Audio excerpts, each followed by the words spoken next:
Hello, everyone. Good morning. Good morning to you all. It's a great day. So, I want to go over some things. This is what to do after you harvest your stone fruit off your tree. Now, this goes for avocados, this goes for fig trees, especially during this time. Even your subtropical trees that you may have. So, or even tropical trees for that matter. So after you saw me harvest my fruit, one thing in mind you want to do, you want to either tip prune or you could do a summer prune. Summer prune is basically your when you same method as you do when you get your tree in the autumn months, some like autumn winter months, and it's dormant, and basically you prune your tree. Same thing with summer pruning. Um, Tip pruning is basically taking the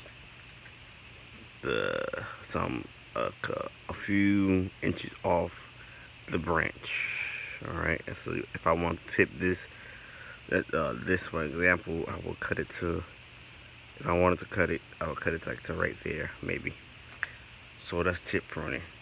One thing in mind, you always want to feed your tree. So uh, you can either use a your all-purpose fertilizer. Excuse me, I got a squirrel in my yard. Uh, or you can use a uh, fish fertilizer as usual, or you want to use your granular feed, you can. Now, we are almost in autumn, winter, so there's only one more time that you really need to use your granular feed, and that is in August, or even now if you wanted to.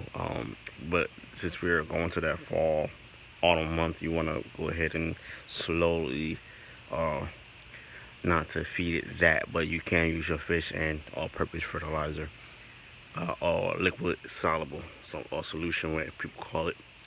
So, so how you do that is you just basically remove if you have like mulch, like your wood chips, your leaves mixed around the perimeter of your tree.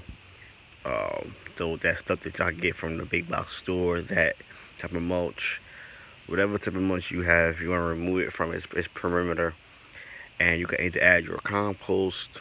Always use your compost, whether it's from your garden, whether it's from the freshly from your kitchen scraps, which is your vegetables, your peels, your vegetable peels, your fruit peels, and you can always use the stuff from the your big box store.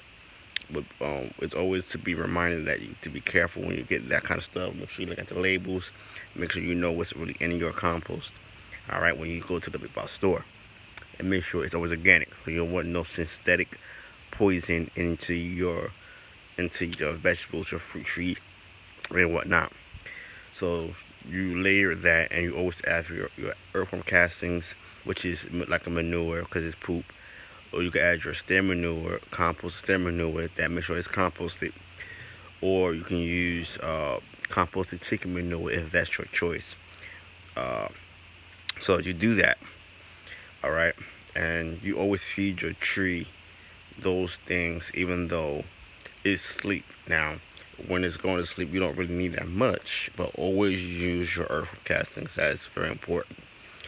Another way you can layer do compost is do a trench compost, and basically is trench compost is basically digging a hole and placing your food scraps, your coffee grounds, your paper towel, whatever you have, and just layer it inside, and then cover the whole back. That's the greatest way to do composting without your tumblers, without your compost bins, without a bucket. If that's the way you want to do it, let's go ahead and do that way. You will see great results, and I have seen extreme awesome results.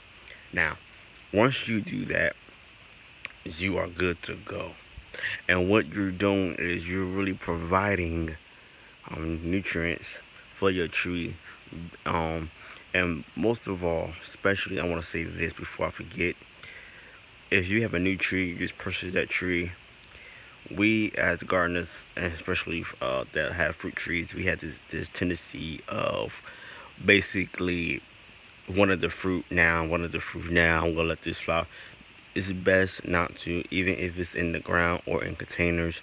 You want to go ahead and let that root structure develop first, especially when it's in the ground, because it has to put energy towards uh, basically having photosynthesis, having strength to hold on to the area that is in location that is in to stay alive.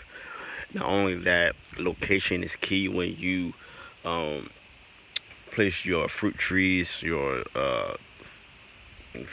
citrus trees. Is very important because you don't even know if your tree was root bound, for instance, right? And so it's going through a lot of stress, and that and with that issue due to it being in the nursery for some amount of time, so we don't really know how long it's been there, right? So you want to go ahead and remove the flowers once it flowers, especially in the springtime.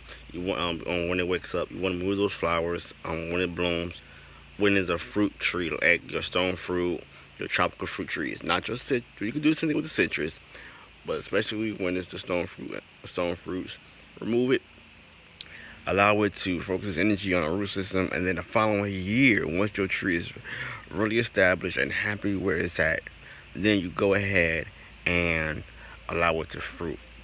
And the more you take care of your trees, the more better they will be happy, the more they will produce. This is a little nugget for you guys. I hope you have a great day, guys. I'm going to enjoy my day and finish my cup of coffee because I just woke up. But I wanted to get out here and to do a quick video before the day really gets started, or my day really gets started. So I thank you for watching. I thank you for tuning in. I thank you to all my new subscribers who subscribe to the channel. And now that you are subscribed to the channel, you are family. Thank you to everyone who is supporting, basically. And until next time, shalom to you all. May the peace be with you. May you have a great day. And remember, you're always destined for greatness. It's what you do to make your day and your week prosperous. Peace.